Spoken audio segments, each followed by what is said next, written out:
This course comprises a book entitled Persian Language Teaching. In Persian, آموزش زبان فارسی. تمرین 41. Exercise 41. بشنوید و تکرار کنید. Listen and repeat. دیشب سردترین شب سال بود. دیشب سردترین شب سال بود. تابستان گرمترین فصل است.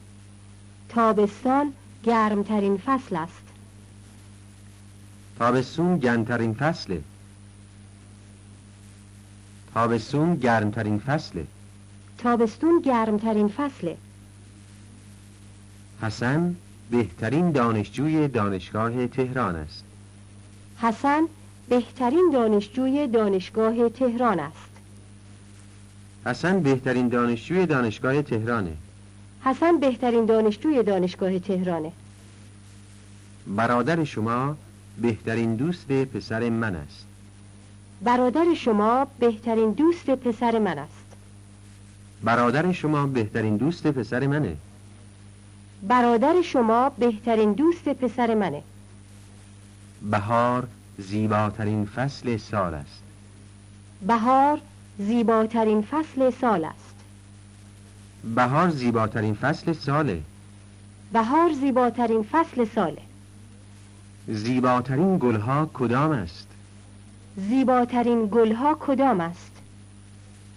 زیباترین گلها کدومه؟ زیباترین گلها کدومه؟ یاس قشنگترین گلهاست. یاس قشنگترین گلهاست. اینها قشنگترین شکوفه های باغ شما هستند. اینها قشنگترین شکوفه های باغ شما هستند. اینها قشنگترین شکوفه های باغ شما هستند. اینها قشنگترین شکوفه های باغ شما هستند. مغازه رضا نزدیکترین مغازه به کوچه ماست.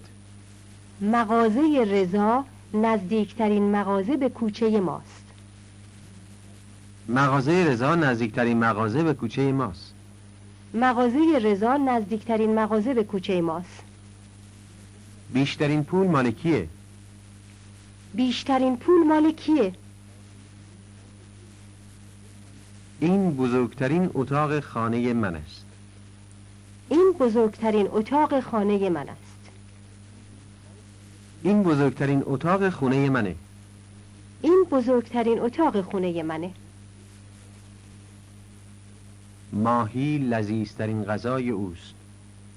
ماهی لذیذترین غذای اوست. ماهی لذیذترین غذای اونه. ماهی لذیذترین غذای اونه.